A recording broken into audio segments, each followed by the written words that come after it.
Selamat malam. Mari kita buka Alkitab kita bersama dalam Ibrani pasal 11 lagi, ayat ke-27. Ya, kalau tadi saudara dengar di radio sudah dibahas sebagian, dan saat ini kita akan bahas kembali. Ya, seneng enggak seneng saudara, umat Tuhan harus suka diajar. Kalau enggak mau diajar dengan firman Tuhan, maka Tuhan akan hajar dengan segala macam peristiwa yang menyakitkan. Ya, kalau saudara dan saya perhatikan di Alkitab, ketika umat Tuhan itu sulit diajar, ketika umat Tuhan itu jalannya melenceng dan diperingatkan, tapi tidak mau berubah, maka Tuhan memakai penghukuman, Tuhan memakai penganiayaan, Tuhan memakai pengasingan untuk mendisiplin mereka. Jadi pilihannya mau dengar, mau nurut, atau dipaksa untuk menurut. Nah, saudara, jadi malam ini ya, khotbahnya tentu saja tidak menyenangkan. Kalau khotbah yang menyenangkan adalah saudara-saudara, kita percaya bahwa Tuhan akan jawab kita tahun ini. Saudara-saudara sudah tekun, sudah bersungguh-sungguh, dan kita sudah masuk 2018 dan Tuhan akan segera menjawab kita. Itu khotbah yang mengenakkan, saudara. Ya, tapi khotbah-khotbah seperti itu adalah khotbah yang sangat merendahkan Tuhan. Karena hamba Tuhan ini menceritakan inilah Tuhan yang bisa diperintah, inilah Tuhan yang akan menuruti, inilah Tuhan yang akan memberi semua yang kita mau. Jadi Tuhan yang ditampilkan dan diceritakan bukanlah Tuhan yang berkuasa, bukanlah Tuhan yang umatnya yang harus menyenangkan Dia, tetapi Tuhan yang Dia yang akan terus-menerus menyenangkan umatnya. Dan ini yang terus-menerus jadi permasalahan. Senang tidak senang, Alkitab katakan penyesatan datang dari dalam, bukan dari luar. Itu kata Alkitab.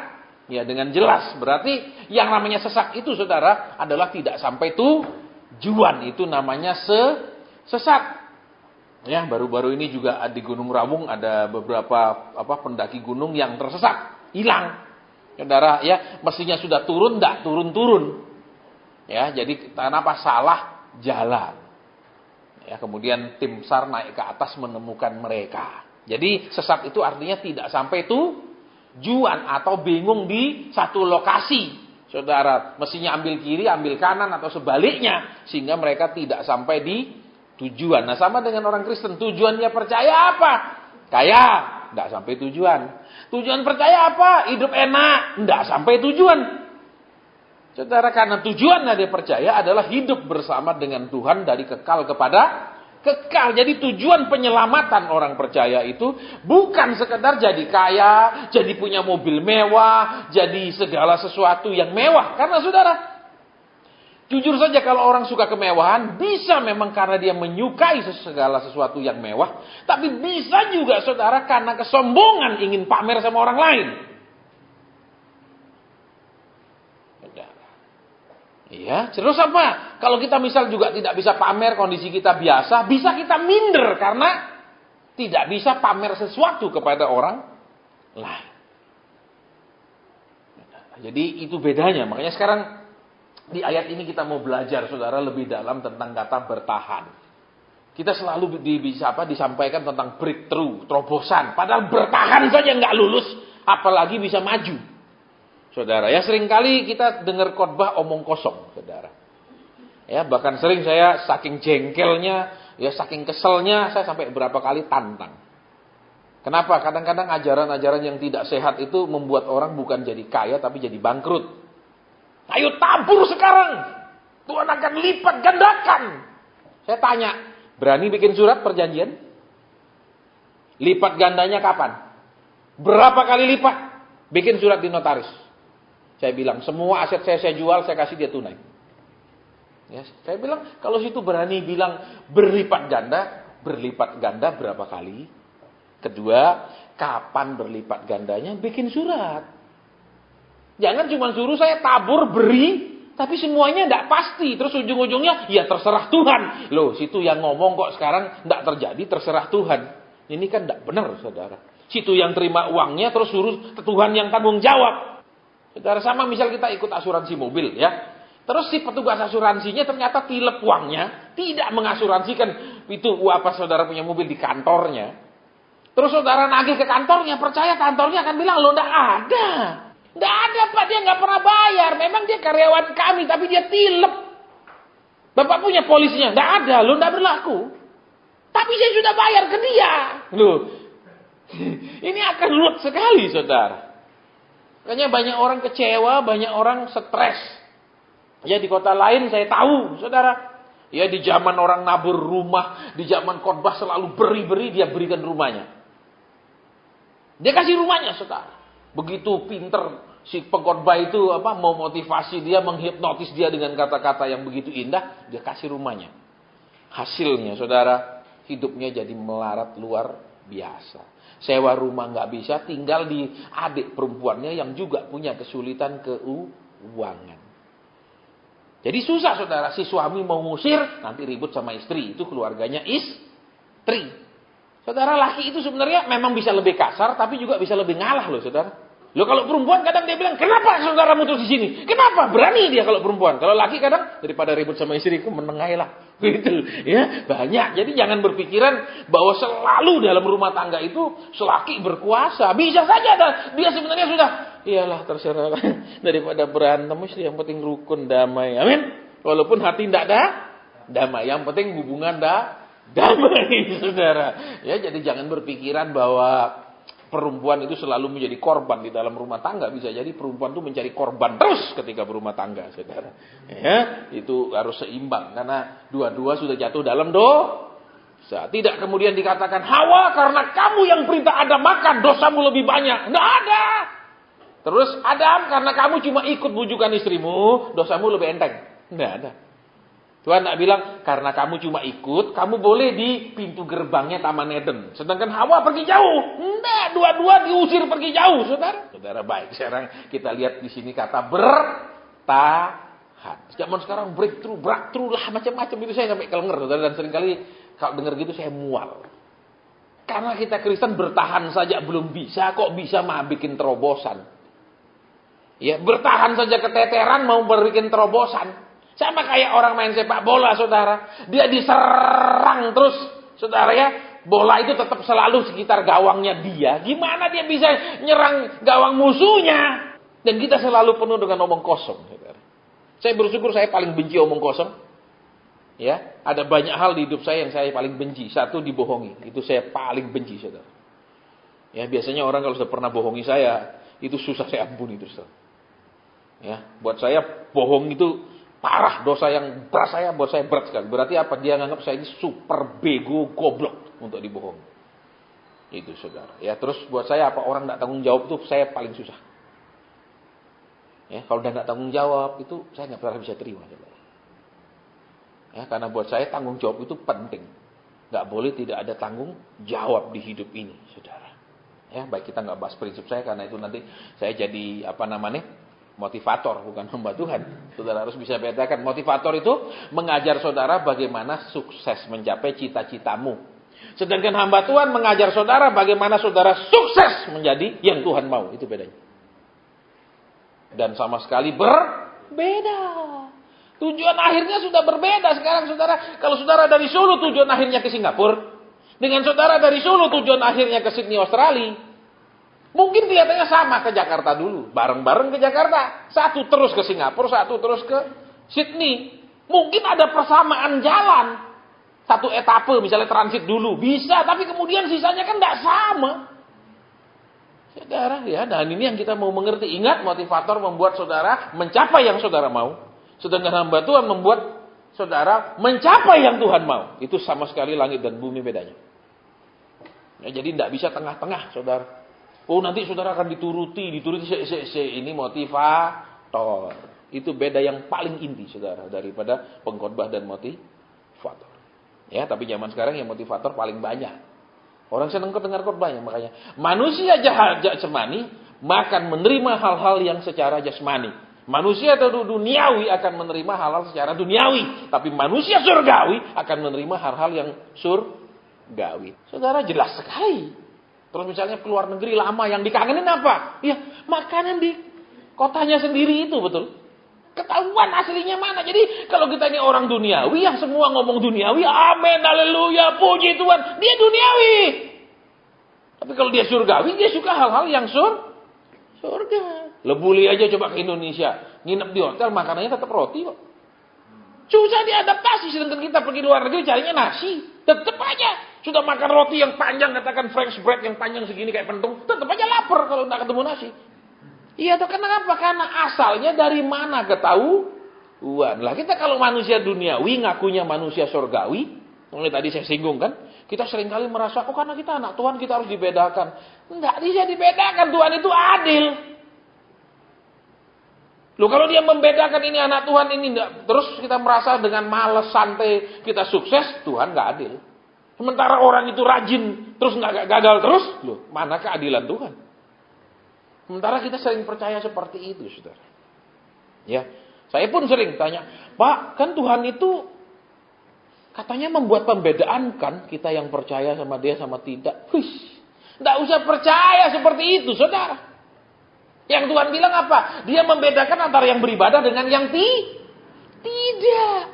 Biar kita orang percaya tapi ibadahnya nggak benar. Tapi Pak, saya pergi ibadah. Ya kan, hari Minggu saya datang. Tengah minggu saya ikut sel grup misalnya. Ya sudah ibadah. Kalau kita bilang orang ibadah nggak jaga mulutnya, nggak ibadah juga. Bukan liturgi dan ritualnya.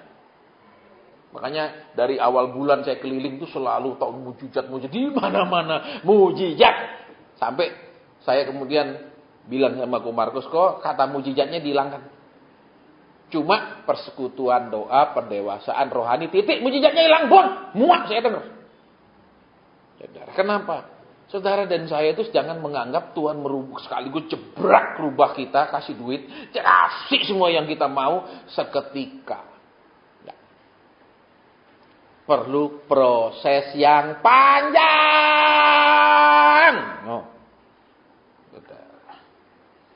Ya, makanya banyak orang itu karena sudah dengar ajaran yang salah, susah. Susah diperbaiki. Sama seperti misalnya kalau kita belajar belajar nyemes misalnya. Kalau saya hobinya dulu bulu tangkis, Saudara. Ya, saya cuma bagian tukang gebuk karena saya kuat. Wah, pokok main lop-lopan sekuat-kuatnya sudah kalau lawan Jawa itu, Saudara. Ya, jadi mainnya main fisik, tidak main teknik. Lop sejauh jauh. Itu saya menang, Saudara. Ya, kenapa saya kuat zaman itu? Terus kalau main tenaga kita menang. Nah, jangan main teknik saya kalah. Tapi lop-lopan terus, ayo sejam kita lop-lopan. Terus apa? Kalau sudah diajar caranya, tapi kita sudah sebelumnya diajar cara berbeda, itu susah sekali, Saudara, untuk merubahnya. Lebih baik dia belum pernah, belum ngerti, diajar gampang. Daripada sudah, terus dia sudah mendarah daging, susah, Saudara. Betul? Kita kan sudah mendarah daging, betul? Kalau susah cari Tuhan, ya kan? Kalau bahagia dicari-cari Tuhan, betul? Loh ya apa enggak?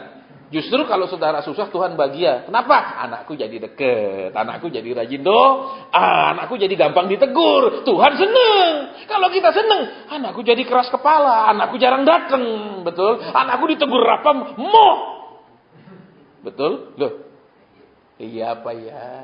Enggak usah ngomong orang lain lah. Kita berhadapan dengan diri kita sendiri, benar enggak? Benar. Benar ya, baik, sekarang lihat kembali. Ia bertahan sama seperti melihat apa yang tidak lihat. Ia meninggalkan Mesir, terus ia bertahan. Selama dia meninggalkan Mesir, Saudara, dia bertahan hidup di rumah mertuanya selama 40 tahun. Dan dia Saudara lihat, mertuanya, walaupun Musa ini bekas pangeran, tapi tidak diperlakukan oleh mertuanya sebagai seorang pangeran. Mertuanya, ya tetap aja. Kamu nebeng sama aku, kamu kawin masuk, ya biara kambing domba sana. Nggak ada, Saudara, dia diragai, wah ini saya punya menantu dulu mantan pangeran. Nggak ada. Saudara, ya lu pangeran dulu di sana, sekarang lu kirim istilahnya nebeng numpang. Saudara, ini kawin masuk tau istilahnya. Betul, laki ikut perempuan namanya kawin masuk. Saudara, ya bukan yang normal. Nah, lihat di sini sekarang ya. Waktu dia lari, terus ada yang nampung, puji Tuhan, betul? Pertama puji, ada yang nampung nih. Tiba-tiba misalnya kita habis kontrakan rumah, ada yang nampung, puji Tuhan. Tapi waktu rumah cilik gini sebelahnya tetangga ribut. Nah, mulai keluhan-keluhan. Pertama syukur, amin. Ada yang nampung. Kedua, lah Suruh ngembalakan kambing domba. Ini pangeran nih, yang bener aja. Halo? Loh, saudara lihat, ya. Ketika Yakub mengungsi ke Mesir pun, Alkitab bilang apa? Memelihara kambing domba itu adalah kekejian bagi orang Mesir. Dianggap sebuah pekerjaan yang begitu rendahnya.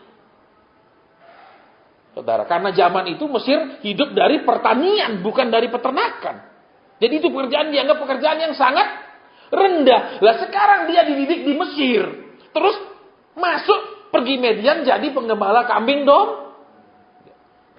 Ketika saudara dan saya diproses oleh Tuhan, ya. Saudara dan saya ini ndak usah pilih-pilih pekerjaan, ndak usah gengsi-gengsian. Bisa makan besyukur, saya mau beritahu. Jadi orang yang sombong, orang yang angkuh, maaf, ndak akan bisa bertahan. Loh Tuhan, aku ini begini loh, aku ini dulunya gini loh, aku ini punya prestasi loh, aku punya pendidikan loh, aku punya posisi loh, terus kok kayak gini? Biasanya ndak terima. Biasanya nolak, biasanya kepahitan, terus main iman, ku tengking, ku patahkan, ku hancurkan. Sama seperti anak-anak ujian, pembagian ujian nasional. Ini soal apa? Robek, keluar ruangan, ndak lulus. Banyak Kristen tuh gitu, kasih ujian tengkang, tengking, patahkan, hancurkan. Nggak lulus. Betul, dia hanya bisa lulus, dia kerjakan dengan baik. Bukan tengkang, tengking. Jadi lihat pertama, diterima syukur. Amin. Terus dikasih anaknya, syukur juga lah, dia orang susah. Oke lah dia bekas pangeran. Tapi sekarang kan dia nggak ada apa-apa ini. Dia pelarian nih, buronan. Iya kan? Nikah sama siapa? Sama siapa dia? Sipora. Iya dah. Lah kalau dilihat levelnya kira-kira dia pangeran sama anaknya gembala kambing domba. Kira-kira satu level enggak ini pernikahan? Kira-kira satu level enggak? Enggak. Misalnya ini dulunya bapaknya konglomerat, tahun 98 bangkrut, tapi dulunya konglomerat. Iya loh, dulunya masih konglomerat, masih bekas loh. Terus nikah sama yang loh. Wah. Saudara dan saya seringkali tidak bertahan kalau saudara dan saya diprotoli. Apanya? Gengsinya, keakuannya, kemanusiaan sombongnya. Itu kalau diprotoli biasanya nggak terima.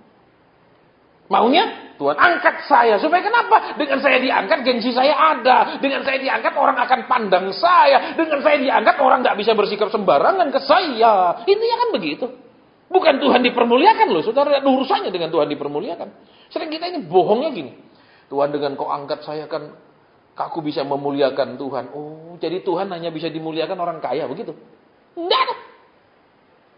Enggak tuh. Dalam pelayanan saya, saudara, justru yang kaya-kaya tuh kepala batunya minta ampun.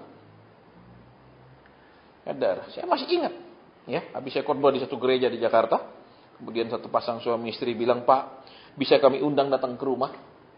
Ya, bisa. Terus dia katakan, Pak, saya punya keluarga, itu ada punya gereja di Amerika, di kota Anu.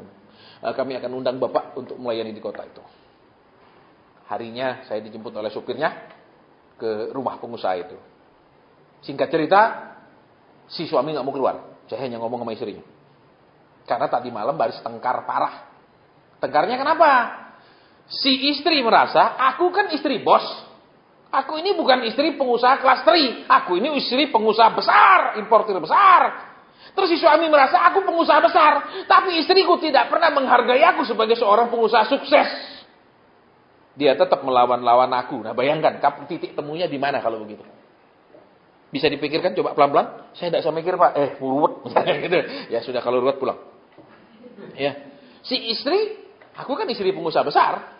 Aku bukan istri pengusaha kelas 3. Yo, hargai aku jadi istri mana? Aku kan istri pengusaha besar. Suami, aku pengusaha sukses. Kan istriku kok tidak respect sama aku. Nah, bayang no. Itu terus diketemukan gimana ini suami istri coba? Bisa ketemu, cuman waktu nafsu. Sisanya tidak bisa ketemu. Ini karena banyak dewasa saya ngomong. Jadi ribut berantem, suami tidak mau keluar. Kenapa? Yang ngundang kan istrinya. Pasti suaminya pikir, aku yang akan di sana bisa-bisa, tidak keluar aku. Ya dah, saudara, orang mau ketemu hamba Tuhan itu biasanya jarang untuk ditegur. Biasanya hanya minta tolong untuk didoakan, itu jeleknya. Heran, mereka tidak pernah pergi laboratorium untuk cek kesehatan. Mereka cek kalau sudah sakit saja baru pergi cek. Tidak pernah ada check up karena belum sakit. Cek dulu, oh ini tinggi, ini saya jaga ini. Tidak pernah sudah sakit baru dia cek. Biasa begitu. Terus kita doa. Ternyata yang ditegur istrinya terus, bukan suaminya. Karena sikap angkuhnya, sombongnya sebagai istri dan lain-lain. Marah saudara.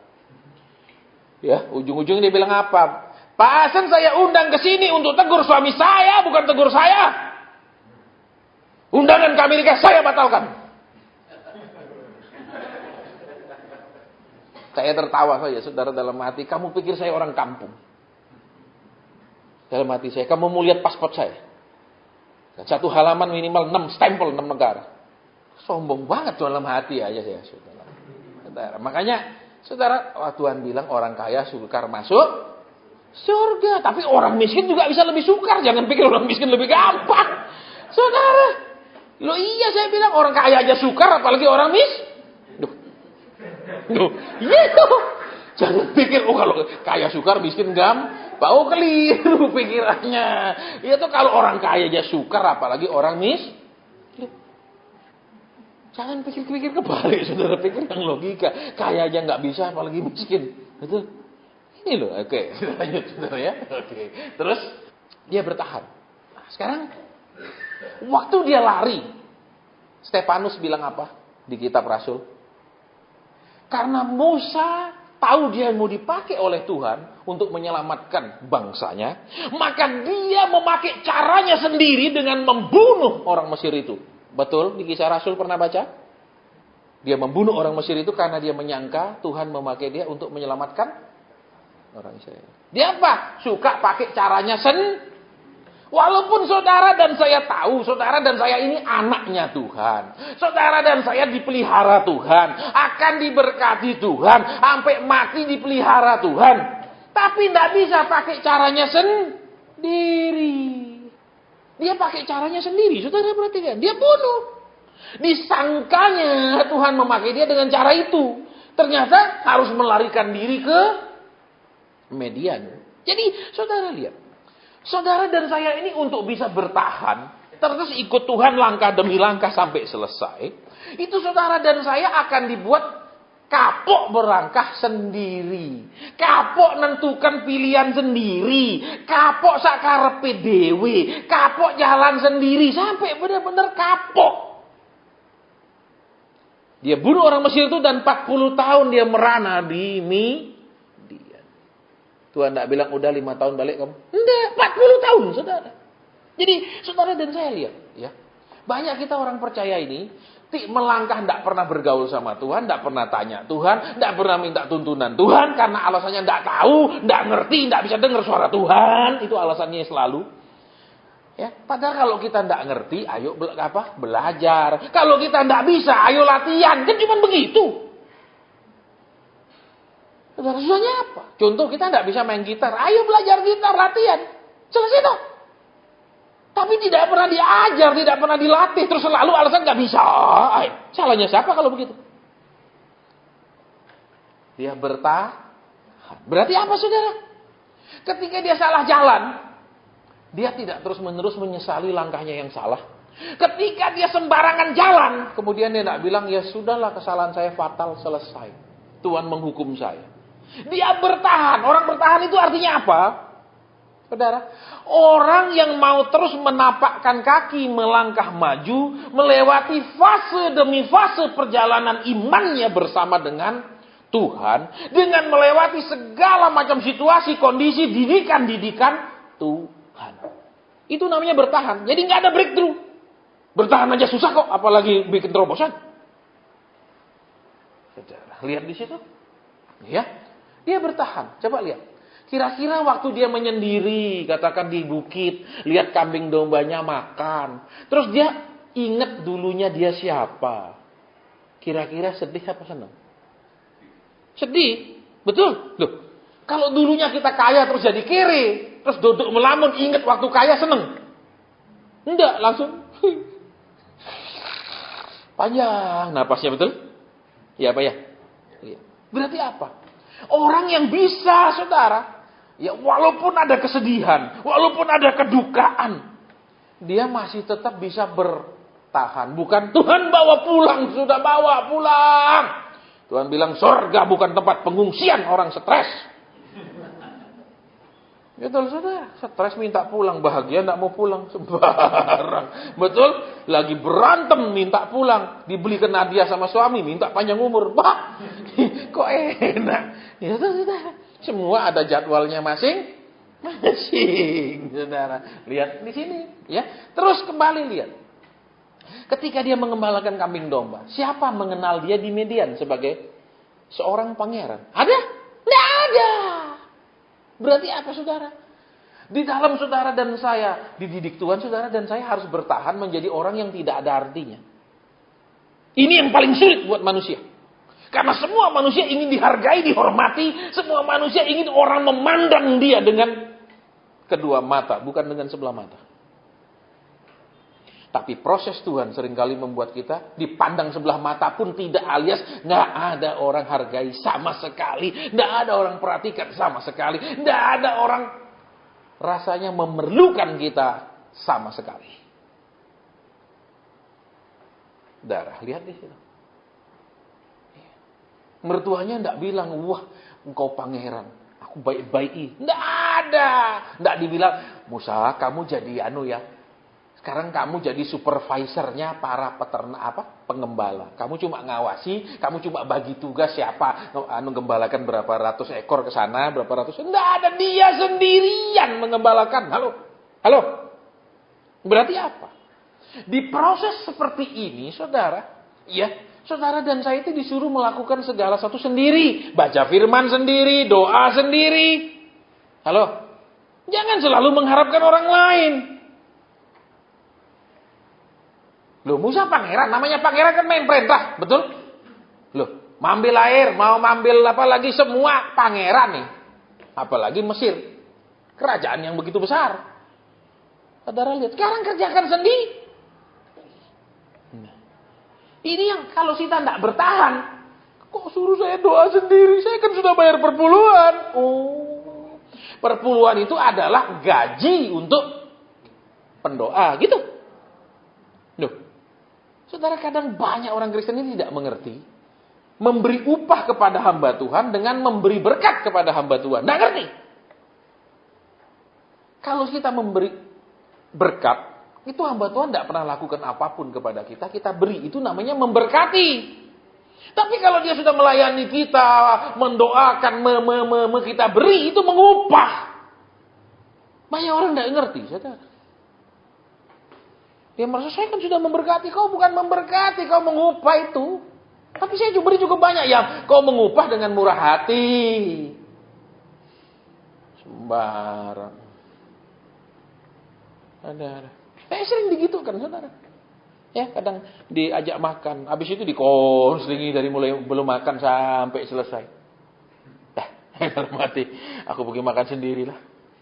Enak aku makan sendiri, aku gigit pelan-pelan, kukunya pelan-pelan. Daripada kukunya cepat-cepat dia nanya melulu, aku tidak bisa ngunyah lama. Ya aku pulang, aku sakit mah. Dia pulang lega, aku sakit mah. Iya, itu. Terus kita lihat lagi di sini. Ya. Ketika dia mengembalakan. Mungkin dia punya harapan, saudara, perbaikan nasib, ya toh? Dari cuma jadi pengembala kambing domba punya mertua, semoga mungkin saya dikasih lah, misalnya 10 ekor yang perempuan, ya kan, 3 ekor domba laki, misalnya, ya, punya sendiri. Nggak ada itu. Alkitab catat 40 tahun itu tetap punya mertuanya. Mertuanya hebat sekali, saudara. Kenapa? Sudah kasih gadisnya, ya sudah. Nggak lagi kasih apapun. Hebat sekali, saudara. Senang sebentar, terus dapat anaknya, ya tak? Terus ngapain? Kasih kerjaan. Dan terus menerus 40 tahun mengerjakan hal yang sama. Status sama. Saudara lihat.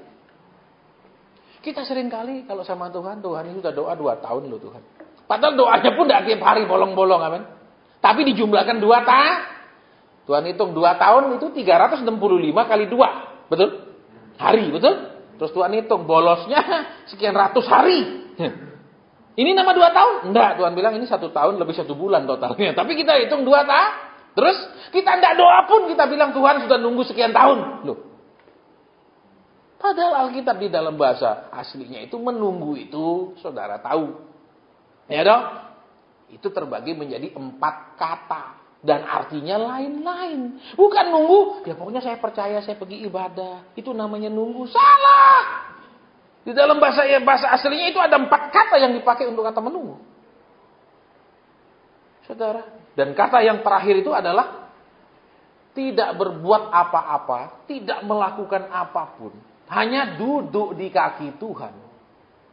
Jadi kalau saudara bilang sudah menunggu, ada perubahan, tapi saudara tidak suka duduk di kaki Tuhan, itu bukan menunggu. Karena di bahasa aslinya artinya begitu. Ya nunggu saya sambil ngelencer kemana-mana. Sama misalnya suami nunggu istrinya pergi belanja, dia pergi jalan-jalan sendiri. Itu tidak nama nunggu kalau menurut Alkitab.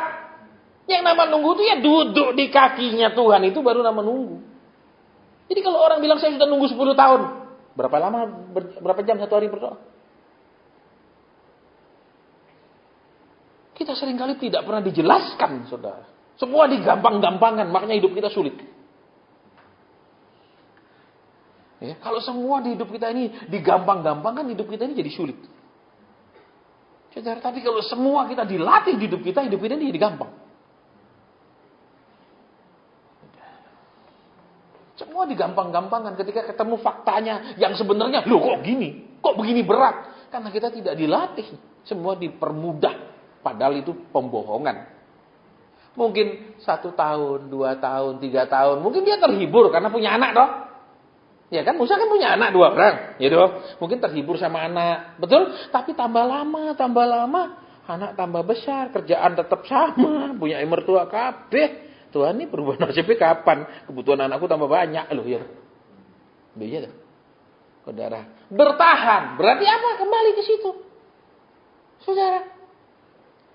Kesulitannya kan meningkat ini di hidupnya.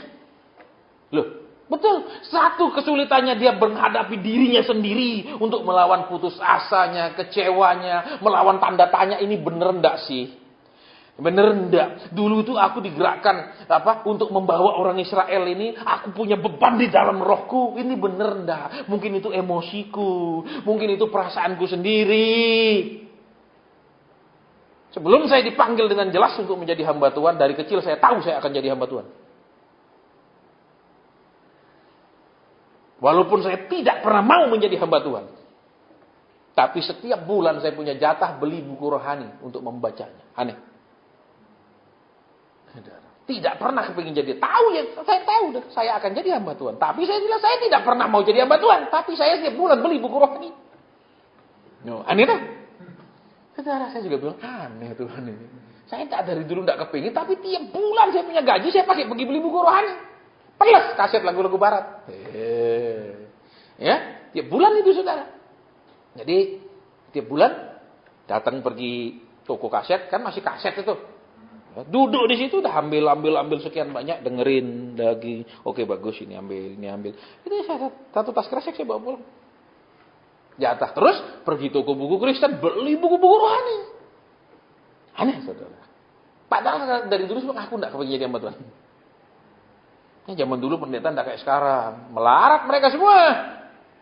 Pendeta saya dulu mobilnya Mosfik. Saudara tahu sedan Mosfik buatan Soviet? Itu. Saudara. Ya. Saya ingat teman saya nikah, mobil itu bawa di jalan. Bawa pengantin. Terus pengantinnya keluar jalan kaki. Di perempatan jalan.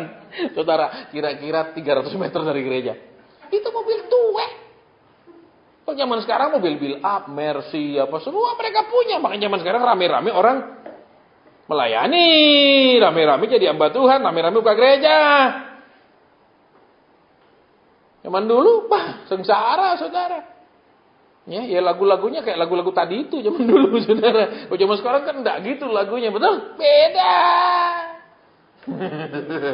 Ya, kalau zaman sekarang dia bilang menghitung perpuluhan. Kalau zaman dulu enggak menghitung kebaikan Tuhan. Hitung perpuluhan. Siapa yang perpuluhannya kurang, udah kalau ada masalah suruh pengerja. Kalau perpuluhannya besar harus saya. Ini kenyataan, saudara. Saya tidak ngarang-ngarang. Lihat, dia bertahan. Saudara lihat. Jadi apa yang pertama? Saudara dan saya ini sudah terbiasa. Maunya sendiri, jalan sendiri, pakai kekuatan sendiri, rencana sendiri. Betul? Tuhan perlu membuat saudara dan saya kejedok. Tuhan perlu membuat saudara dan saya gagal, salah langkah, dan hancur. Supaya kenapa? Supaya besok mau jalan, saudara lihat. Perjalanannya Musa setiap saat itu tanya sama Tuhan. Apapun dia tanya. Ketika ada kasus umat Israel, dia masuk ke ruang suci, tanya Tuhan, piye keputusannya. Apa yang harus dilakukan setiap hari. Tapi Alkitab catat sebelumnya, mau-maunya sendiri. Kalau saudara dan saya sampai hari ini hanya suruh Tuhan jadi setempel setuju, oke, akan diberkati, oke, Tuhan berkenan, oke, Tuhan akan menyertai dan lain-lain, hati-hati. Makanya saya pernah bilang sama saudara, saya itu kalau diundang Pak peresmian pabrik, enggak. Padahal itu kerjaan paling gampang. Datang biasa bawa minyak urapan dikit lah biar dia lebih yakin, sugesti daripada cuma didoakan. Toh orang Kristen ini mana percaya? Harus dipegang kepalanya. Kalau doakan dari mimbar dia tidak rasa mantep. Itu didoakan kepalanya pun kalau tidak digetar-getar sedikit dia tidak rasa mantep. Kalau tidak ada rasa apa, tidak jatuh, dia tidak yakin. Gitu. Saudara.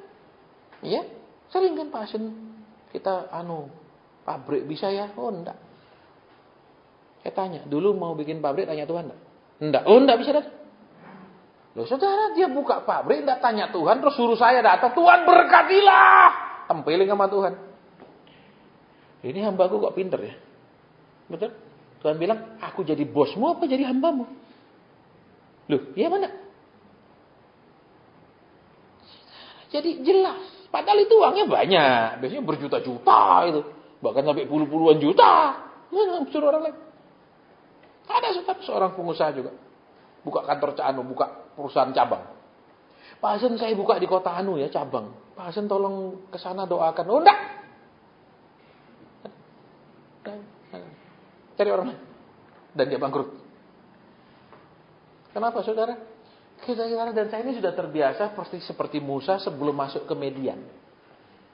Mau begini minta Tuhan setujui. Mau gini doa supaya Tuhan okekan. Mau gini doa supaya Tuhan kabulkan. Itu kebiasaan kita.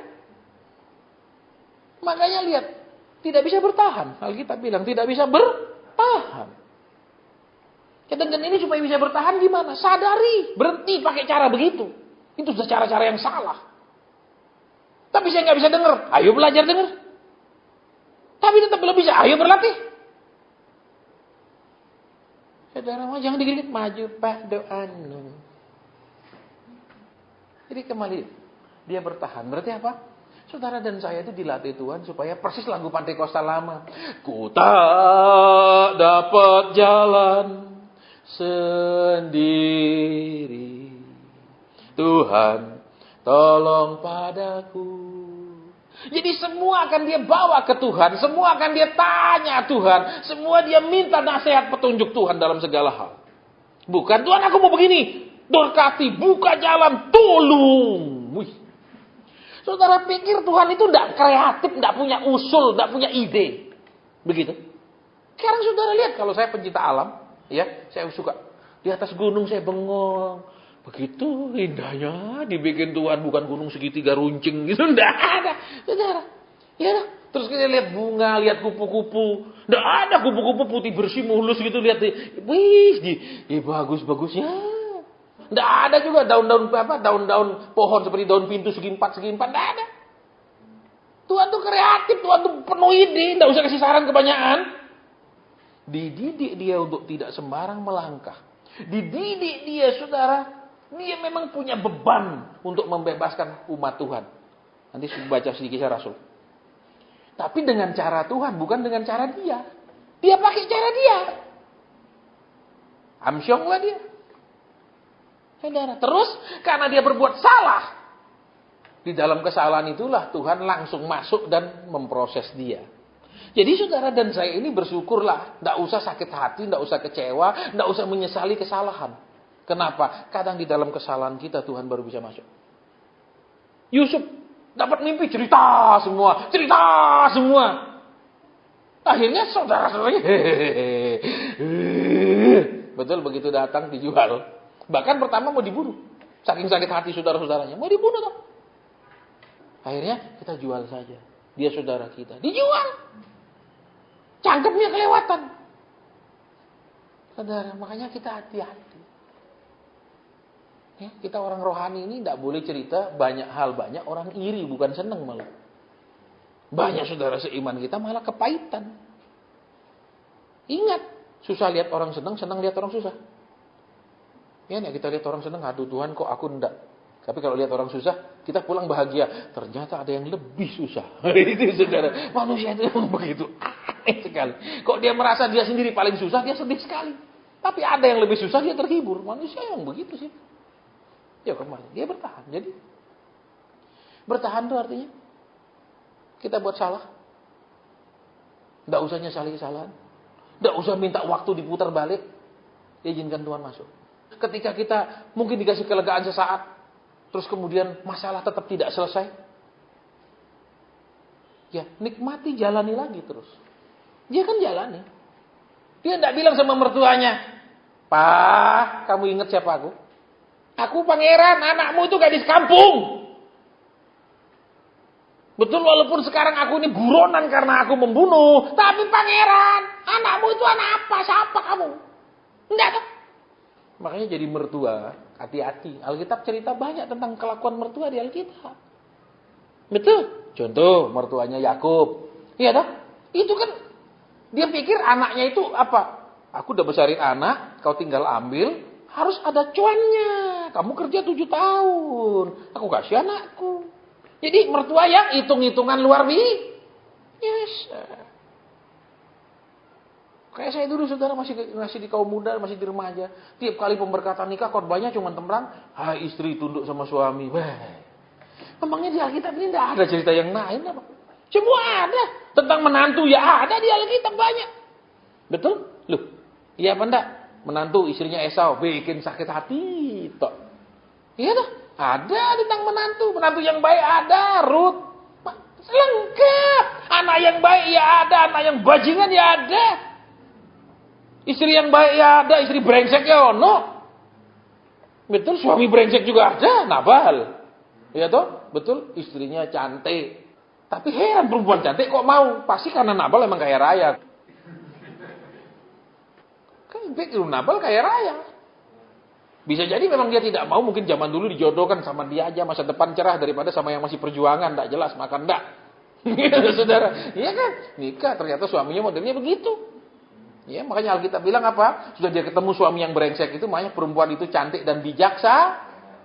Bagaimana orang bijaksana nikah sama pria brengsek? Nggak mungkin. Berarti ketika dia diproses, dia semakin jadi bijak. Oh iya, ternyata harta nggak jamin bahagia. Dia bijak sekarang. Betul? Makanya ketika lihat, suaminya mati, Daud mau angkat dia jadi istri, dia bilang langsung dia pergi. Dia nggak bilang kamu kiri, kamu tinggal. Kemarin aja kamu suruh orang-orangmu minta makan sama suamiku. Sekarang mau ambil jadi istri sebentar, deh. Enggak, dia sudah ngerti. Betul? Kebahagiaan bukan cuma semata-mata karena harta. Tapi kalau tanpa harta juga susah bahagia, goblok. Mobil regret, enggak bahagia. Hujan bocor, enggak bahagia, bisa tengkar. Makanya Pak lu lebih rajin kerja, Pak enggak segini, Pak. Iya kan? Betul? Halo? Iya. Baik, kembali ke sini makanya dia bertahap. Jadi kita lihat di sini, kita buat salah.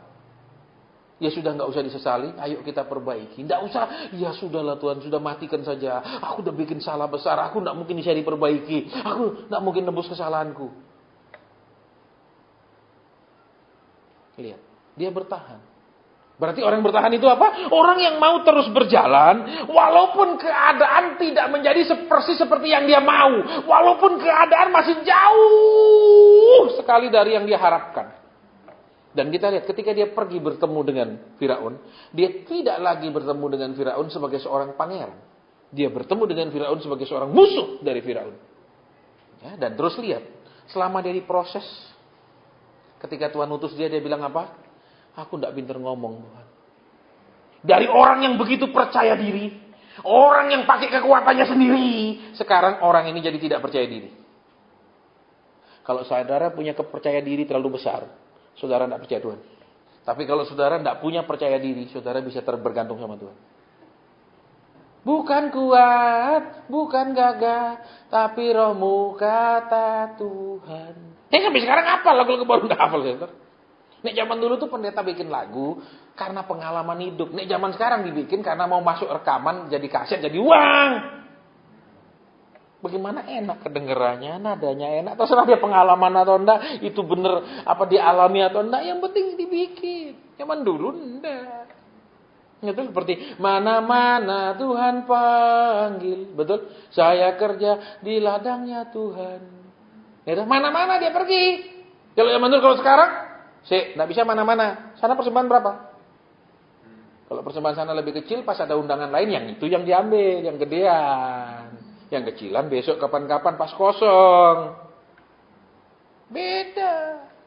Kalau seorang ngomong apa, saya katakan saudara, saya hobi burung katakan. Saya akan ngomong burung terus sama orang, betul? Loh kan hobinya itu, betul? Makanya kalau selalu pendeta ngomong uang terus dia mata duitan. Karena dia otaknya uang, dia korbannya uang. Itu terbawa. Kalau orang ngomong uang aja memang dia mata duitan, makanya dia ngomong uang terus.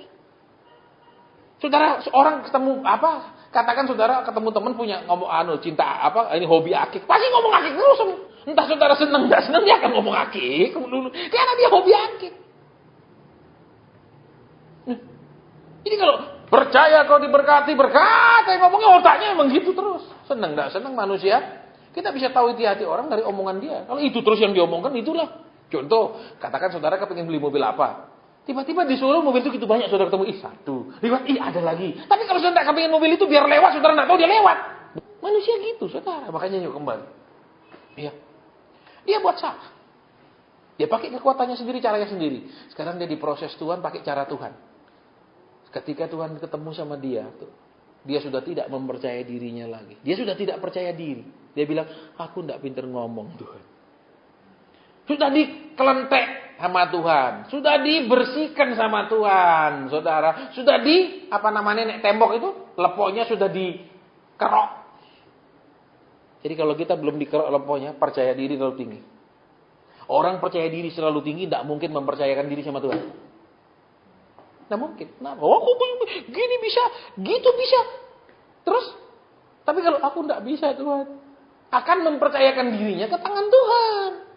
Tapi kalau merasa bisa, mana bisa percaya? Ada seperti yang kemarin kan. Dia nangis. Anak pertama saya lahir cacat. Dan anak kedua saya diagnosis kanker di kepala. Sekarang terus dia minta ampun kepada ipar. Dia minta ampun ke iparnya, jatuh kasihan iparnya. Kenapa? Lah ini ponakanku dewe toh. Saudaraku punya anak atau saudara laki lagi.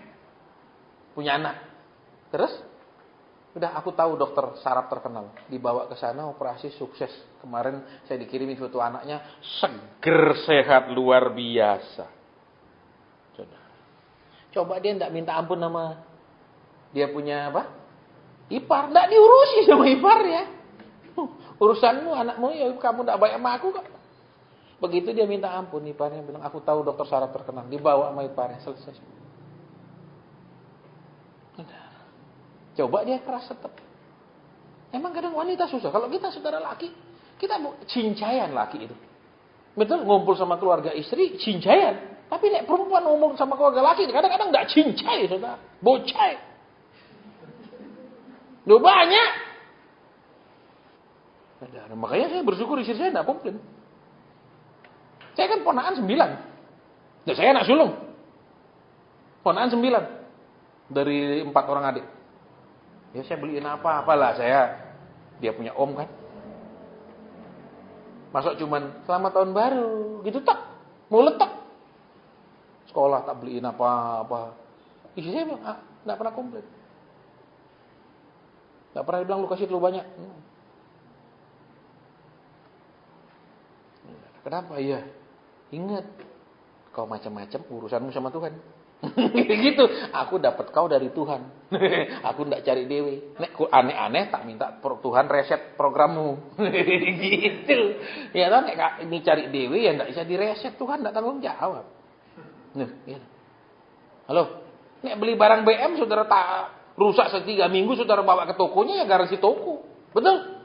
Tapi nek barang resmi, dikirim ke service centernya. Jadi kembali ke sini. Bertahan.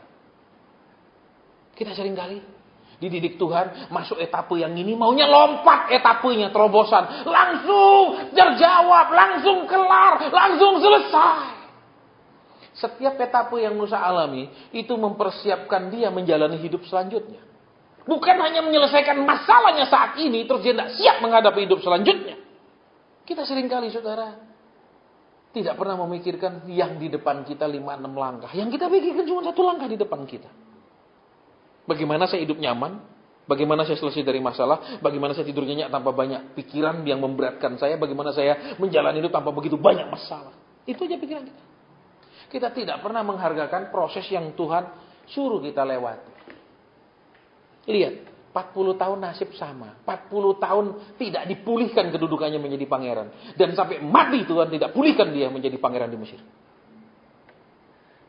Kalau kita, pulihkan Tuhan, kembalikan, tambahkan. Halo?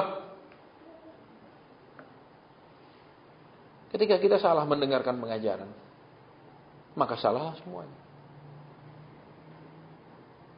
Betul? Maka salahlah semua.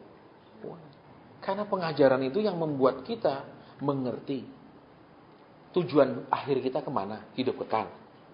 Terus tujuan kita diciptakan menyenangkan Tuhan. Tujuan kita dipanggil jadi umat Tuhan, berjalan hidup dalam pimpinan dan hukum-hukum Tuhan. Bukan nih duit, nih tambah beli ini beli itu. Kan sama ini cuma itu yang diajar. Beli ini, beli itu, nanti kok kaya. Tujuan akhir apa? Nanti tiba-tiba mati masuk surga. Enak. Emangnya ada bypass ke surga jalan pintas? Begitu mati, seumur hidup tidak pernah mikirkan surga, seumur hidup tidak pernah nyiapkan diri masuk sana, begitu tutup mata terus melek, diliput malaikat. Gitu sembarang. Mana ada hal-hal mujizat kayak gitu?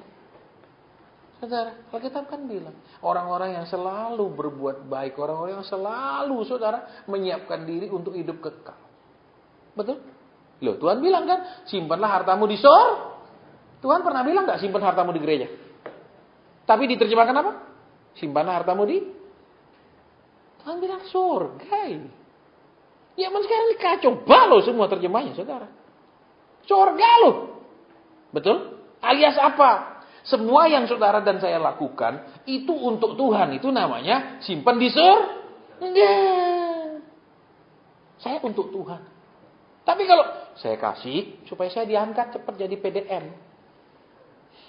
Itu enggak ada hubungannya sama surga. Tuhan bilang transferanmu enggak sampai. Tuh orang slip transferan kamu enggak kirim ke aku kok. Terus apa? Saya kasih banyak supaya saya dihormati. Itu enggak kirim ke surga. Tapi kalau kirim ke surga, aku lakukan untuk Tuhan, karena Tuhan perintah. Itu namanya surga, ditransfer ke situ. Sering orang nggak sampai, aduh Tuhan. Kadang saya bilang, Tuhan, biar aku seperti dulu, duduk di atas gunung, merenung, ya di tepi pantai. Kenapa ruwet ngurusi anak-anakmu Tuhan? Wis salah didik Tuhan. Antar persembahan itu namanya ngirim ke surga. Itu semua ngawur. Betul, kenapa? Karena kita antar persembahan, kita dijanjikan akan dilipat gandakan. Lah kalau ini dilipat gandakan, berarti kan tidak sampai sana dikirim. Betul, ini namanya dikirim. Lah kalau namanya barang dikirim ke sana, balik enggak? Enggak. Loh ini kok bisa balik? Berarti kan enggak sampai sana ini barang. Sembarang. Berarti Bapak, maaf, nama dan alamat tidak dikenal. Begitu kan dikirim balik? Betul, kalau saudara kirim ke Pak. Betul? Terus posnya atau JNE-nya atau apa? Maaf, ini dikirim balik karena nama dan alamat tidak dikenal. Misalnya, alamat benar tapi waktu itu ini enggak ada yang nama begini tinggal sini, dikirim balik. Betul, kita ini sudah, kadang-kadang Tuhan minta ampun Tuhan. Makanya saudara, saya sampai hari ini masih suka di hutan. Naik di pohon duduk. Enak. Jauh dari ketiadapan. Saudara, saya tidak bilang bukan jauh dari peradaban, jauh dari ketiadapan. Kenapa? Ikut Tuhan bukan untuk mengikut Tuhan, tapi maksa Tuhan ikut maunya. Menjadikan Tuhan itu, Yesus jadi Tuhan untuk apa? Maksa dia kasih berkat. Ini apa-apaan? Lihat di situ, saudara. Dia bertahan. 40 tahun dia bertahan. Jadi lihat, kalau saat ini kita bilang Tuhan aku tidak kuat, Berarti satu, nggak ngerti tujuan. Kedua, tidak mau melangkah maju lagi. Maunya solusi, maunya jalan keluar, maunya mujizat. Makanya nggak mau maju. Dia bertahan. 40 tahun etapa hidupnya seperti monoton. Tetapi kita lihat, kalau orang masih bisa bertahan terus, kalau dari punya jabatan tinggi, tiba-tiba jadi kere, biasanya cepat mati. Stres, malu. Banyak orang kaya jatuh miskin, mati tidak lama. Berarti, dia bisa menerima kenyataan, rela menerima kenyataan yang dia tidak inginkan. Kalau kita rubah Tuhan, hancurkan Tuhan. Makanya kalau sudah lihat jadwal kita kan cuma persekutuan, doa, pendewasaan roh. Nah ada mujizat sudah buang. Ya, kenapa? Karena kita harus melewati proses. Kita harus melewati dan lihat, saudara. Ketika dia buat satu kesalahan membawa orang Israel, terus Tuhan bilang kamu tidak boleh masuk tanah Kanaan. Dia tidak kemudian mengungkit-ungkit jasanya, betul? Betul? Dia tidak bilang percuma aku taat sekian tahun. Percuma aku bertahan 40 tahun di padang Median. Tidak ada. Betul? Loh ya apa ya? Dia terima. Dia tidak boleh masuk. Dia pernah bilang aku kepingin Tuhan. Tuhan bilang jangan ngomong itu lagi. Sudah, dia terima. Kalau kita sudah taat, kenapa begini? Sudah bertobat, kenapa? Halo? Lihat, dia bisa bertahan, dia tidak nuntut. Dia tidak maksa. Dia tidak main tengkang-tengking, dia tidak main imani. Yang dia ada, dia terima. Dia tekuni. Terus, dia melawan terus-menerus keputusasaan. Dia melawan kebosanan, kejenuhan. Kondisi yang sama dulu 40 tahun. Dia melawan apa lagi? Bermacam-macam pikiran dan tanda tanya. Kenapa ya? Mungkin ada dosa ya. Mungkin ada penghalang ya. Mungkin ada. Mungkin ada tapi aku tidak tahu apa itu. Nah itu saudara. Bisa bayangkan. Lihat di sini. Kalau kita seperti ini bisa bertahan. Kalau tidak bisa bertahan. Kenapa? Tidak bisa bertahan? Dia bertahan. Lihat. Tapi Pak katanya tahun ini tahun terobosan. Silakan. Kalau memang belum waktunya kau paksa-paksa stres sendiri. Kecewa sendiri. Ngiman-ngimanin. Tidak bisa bedakan iman dan obsesi. Yang saudara dan saya inginkan itu obsesi. Yang Tuhan rencanakan dan sampaikan. Itu baru diimani. Ingin mobil. Pokoknya saya percaya Tuhan akan berikan tahun ini. Itu namanya obsesi. Harus jelas, saudara. Iman adalah timbul dari pendengaran. Pendengaran apa? Firman Tuhan dalam bentuk rema, bukan logos. Tolong perhatikan. Di bahasa aslinya sebut rema di dalamnya. Artinya, firman yang Tuhan bicara kepadamu. Bukan begitu dengar ayat. Tuhan akan mencukupkan. Kasih tanda. Amin. Tuhan. Itu logos. Saudara seperti orang sakit. Saya percaya dia sembuh. Ya silakan. Kalau Tuhan bilang mau mati. Mau apa? Sembarang. Banyak saya ketemu yang begitu. Saya percaya Pak Tuhan akan sembuhkan dia. Saya diam. Tak karepmu lah. Kenapa? Iman timbul dari Ingat Tuhan bilang apa? Itu yang diimani, bukan tengkang-tengking gak karu-karuan. Tapi Tuhan kan bilang di Heskia, waktu Tuhan bilang umurmu segini dia nangis diperpanjang. Betul? Lahirlah anaknya yang nama Amon. Dan kita tahu Amon salah satu raja terjahat. Dikatakan Alkitab. Nah, yuk sekarang. Kita pernah buat salah di masa lalu. Sudah selesai, tidak usah dipikir. Yang penting sekarang, bagaimana kita terima didikan Tuhan yang sekarang untuk menghadapi masa depan. Tidak usah, waduh dulu berarti saya salah. Ada yang begitu saudara. Coba dulu saya nikah sama si Anu, sekarang dia jadi kaya. Dengan suami saya masih begini. Bisa jadi ketika kau nikah sama dia duluan mati. Betul? Lihat kelakuanmu, dia tidak kuat, dia mati. Justru karena dia nikah dengan perempuan yang lain, dia sukses. Itu jangan bilang, Andika saya nikah sama dia, saya belum tentu. Jangan pikirannya terlalu super positif begitu. Sembarang. Betul. Terus ada juga Coba saya dulu sama si Anu. Belum tentu saudara. Misalnya nikah sama si sekarang yang menjadi tante sopoiku, belum tentu bahagia. Kan karena belum nikah ini, tidak nikah sama dia terus berpikiran andai sama dia bisa bahagia, bisa jadi nikah sama dia lebih hancur daripada dengan istri yang sekarang. Betul? Sama yang jadi aja hancur-hancuran, apalagi sama yang gak jadi kan, mesti begitu pikirannya. Ya, Tuhan ini logika gimana? Ini dibolak-balik begini. Itu sudah. Yuk kembali ke sini. Jadi dia mengalami tahapan demi tahapan. Siapa yang harus dia perangi? Dirinya sendiri. Dia harus menang melawan perasaannya sendiri. Dia harus menang melawan kedukaannya sendiri. Dia harus menang melawan jenuhnya dia menghadapi hal yang sama. Dia harus juga melawan ketidaksabarannya karena ini sudah sekian puluh tahun Tuhan. Mana perubahan? Tuhan bilang bertahan, bukan bikin terobosan. Dan kita tahu untuk bertahan saja sulit sekali. Makanya jangan main percaya terobosan. Saya tidak anti terobosan. Memang kadang ada Tuhan bikin campur tangan ilahi. Tapi tidak sekadar semua orang Tuhan bikin seperti itu. Kalau semua orang Tuhan bikin seperti itu, maka Musa yang kita kenal, yang ditulis oleh Alkitab tidak akan sama tulisannya seperti yang ini. Betul? Dia tidak lagi percaya diri. Dia mengaku tidak bisa ngomong tuh. Utus orang lain. Hilang percaya dirinya, bukan dia mau melawan Tuhan. Tapi disitulah Tuhan siap kalau dia tidak percaya diri. Kami pun hamba Tuhan kalau mau khotbah. Kita tidak siapkan bahan. Cuma siapkan doa Tuhan. Nanti sore pede. Mau ngomong apa. Sudah doa tidak dapat. Ya sudah Tuhan. Saya mandi siap-siap. Udah terus ngapain? Begitu datang duduk doa. Karena tidak dapat bahan. Apa ya Tuhan? Kalau zaman sekarang tidak orang datang. Ngomong-ngomong sih. Jawab HP sih. Zaman dulu gereja dulu mana ada. Datang berlutut.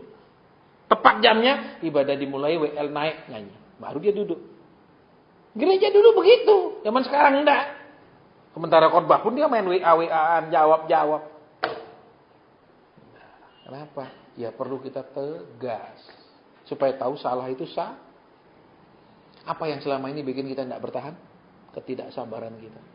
Apa yang bikin kita tidak bertahan? Kita tidak pernah menghargai ketekunan. Kita hanya menghargai iman. Pokoknya iman ini cepat. Tuhan menghargai ketekunan kita. Tuhan gak main iman-imanan. Dia lebih menghargai ya mutu-mutu karakter yang dia cari. Itu yang dihargai. Terus apa lagi? Dia menghargakan kerelaan hati kita diproses. Dia menghargakannya. Saudara terus lihat lagi. Ketika dia hanya mengembalakan kambing domba. Terus menerus. Dia menghargakan daya tahan. Tetap mau kerja. Walaupun status tidak naik. Tetap mau melakukannya. Walaupun tidak dihargai. Tuhan melihat mutu karakter. Bukan saya imani, saya percaya. Mari kan saudara yang percaya katakan amin. Ya kalau di gereja-gereja yang saya kenal baik, sering undang saya sering kali pilih WL. Pak tolong jangan yang itu Pak.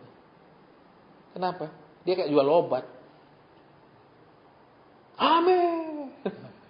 Ini kayak kampanye saja. Pilih part nomor sekian. Apa ya? Dia bertahan. Karena kenapa kita sering kali bertahan saja tidak. Kita mau maju terus. Betul? Padahal kita tidak siap.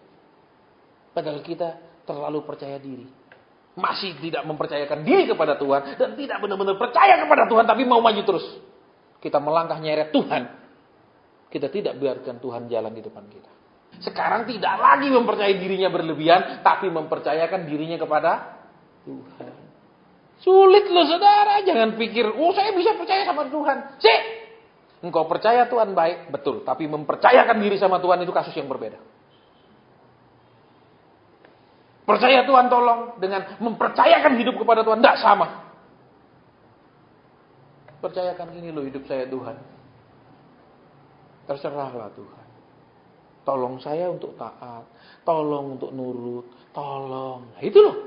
Jangan beri. Ia bertahan. Sama seperti dia melihat apa yang tidak kelihatan. Terjemahan bahasa Inggrisnya bilang dia bertahan. Karena dia melihat Tuhan yang tidak kelihatan. Jadi, saudara dan saya ini bagaimana benar-benar menjadikan Tuhan seperti seakan-akan kelihatan nyata. Bukan, ya katanya Tuhan di sorga. Terus piye? Nyata enggak? Dia pimpin engkau, dia kasih tahu engkau apa yang harus dilakukan. Dia kasih tahu yang benar yang mana dari pilihan A, B, C, D. Enggak tahu. Dia enggak nyata. Tapi kalau dia nyata, dia kasih tahu tuntunan yang jelas.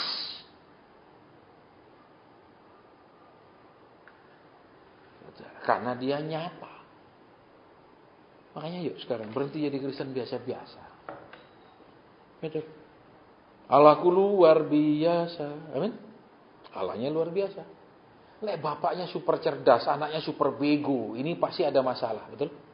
Mungkin keturunan ibunya, betul? Loh iya benar. Loh ya, katakan bapaknya ini semua keturunan orang pintar-pintar lah. Semua sekolah tinggi, ternyata anaknya bodoh lah. Ini berarti keturunan ibunya, amin. Betul apa enggak, saudara? Ya, sekarang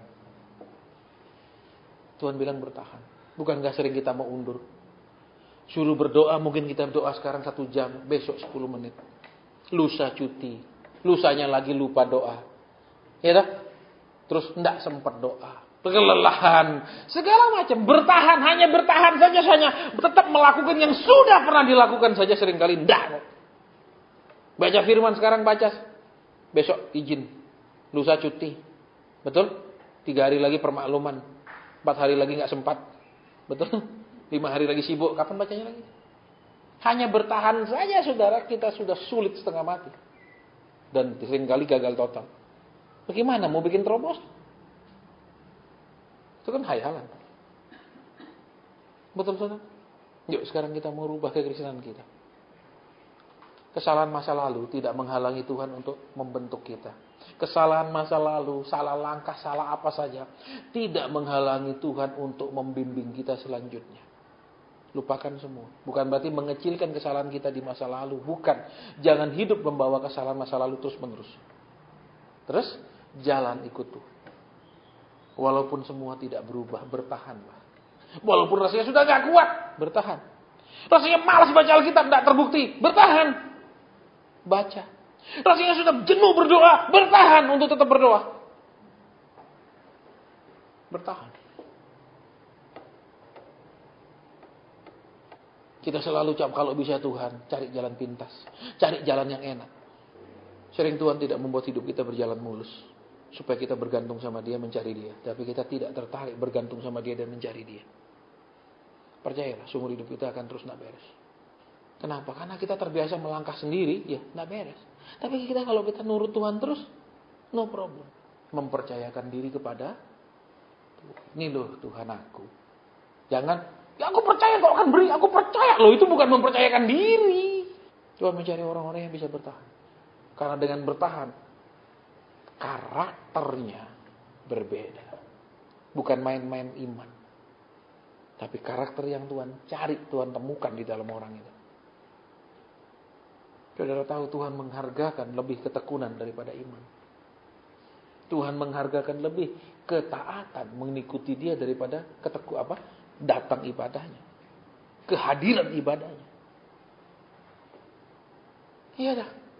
Tuhan tidak menghargakan seberapa banyak kita hafal ayat. Seberapa aktif kita ikut KKR, kebangunan rohani, khotbah pendeta A, B, C, D, E, F sampai Z. Yang Tuhan mau, sudah seberapa banyak kau dengar, berapa kau lakukan. Lihat di sini, saudara. Dia bertahan.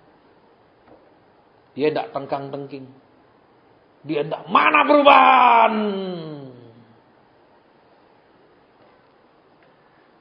Padahal di rohku kau sudah taruh kan. Bahwa aku dikasih beban dalam roh. Untuk bangsaku. Kan gitu dia. Mana Tuhan. Dia bertahan. Dan tiba waktunya Tuhan membuktikan. Apa yang aku taruh di dalam hatimu. Beban buat penderitaan bangsamu. Aku pakai kamu. Berarti beban yang selama ini ditaruh di hati dia benar. Tapi dia pakai dengan cara yang salah. Dia kerjakan dengan kekuatannya sendiri. Dia lakukan dengan maunya sendiri. Dan semua hancur lebur. Bertahan tidak baca firman? Bertahan enggak berdoa? Bertahan enggak selama ini masalah belum terjawab? Bertahan enggak menghadapi kejenuhan, bosan? Bertahan menghadapi kekecewaan, putus asa? Berharap enggak ketika Tuhan sepertinya enggak peduli? Masih bertahan enggak? Ketika Yesus pun bertemu, ketika dia naik ke gunung, dia bertemu dengan Musa dan Elia. Dia enggak ketemu Samuel. Dia enggak ketemu Nabi Nathan. Dia enggak ketemu Nabi Yeskil. Dia bertemu dengan Musa dan Elia. Tapi selalu ngomong terobosan. Bertahan aja keteteran ngomong terobosan itu omong kosong. Betul? Kayak tentara perang diserang, dia diserang dia kocar-kacir kok dia bisa bikin terobosan nyerang musuhnya, itu omong kosong. Sama kayak main sepak bola. Bolanya terus dekat gawang dia, bagaimana dia bisa bikin gol di gawang musuh? Sembarang. Tapi kita seringkali diajarkan yang enak-enak. Karena mereka motivator, bukan pengkhotbah. Ingat, motivator fokusnya mengajar supaya engkau bisa mencapai yang engkau mau. Hamba Tuhan fokusnya membuat engkau menjadi yang Tuhan mau. Tidak sama. Sama sekali tidak ada persamaannya. Selesai, kita mau berdoa.